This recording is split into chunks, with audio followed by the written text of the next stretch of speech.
So again, we have a pix2pix CycleGAN demo, and you will come to draw some cats, for example.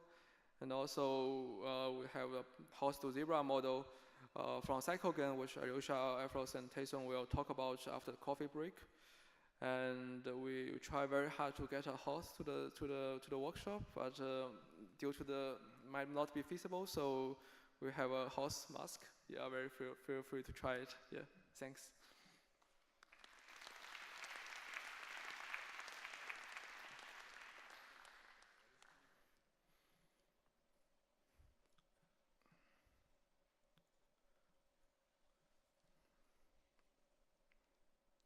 Hi, very nice talk. I'm over here. To your left. Yeah, yes. So I guess when you condition on an image, you're already providing a lot of bits of information. If you have additional information like attributes or text, some of the examples you showed have that.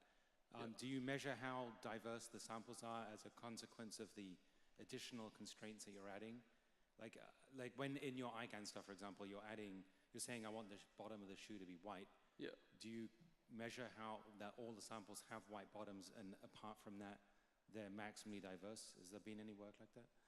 We haven't tried to estimate diversity. I think it's also by itself is a very hard evaluation problem because you can estimate diversity by computing L2 loss, but you need a very good feature image metrics to start to measure the diversity.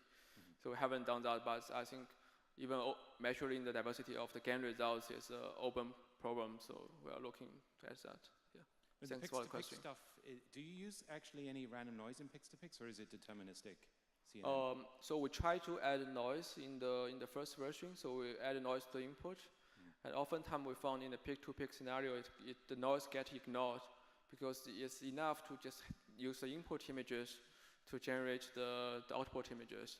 And we have a NIPS paper, multi-modal image-to-image translation, which can actually use noise vector effectively. So cool. Yeah, thanks.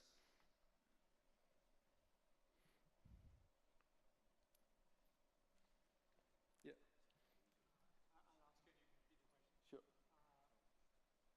Have you thought about quantitative ways to measure performance, kind of like conception score or something? Yeah, I think one way to measure the performance, I think the question is if there are any evaluation metrics to evaluating the conditional GAN results. Yeah.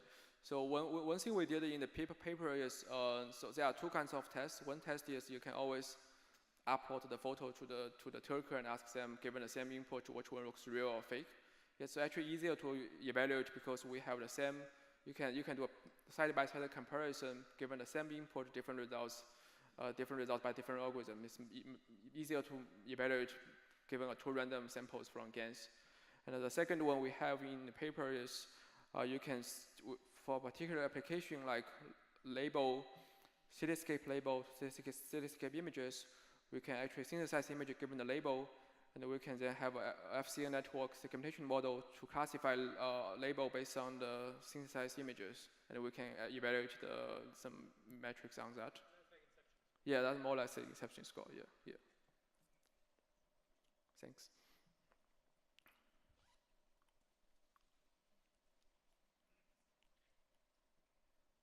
Yeah, I think it's good. Yeah. Yeah, I think so. Okay. Thank you.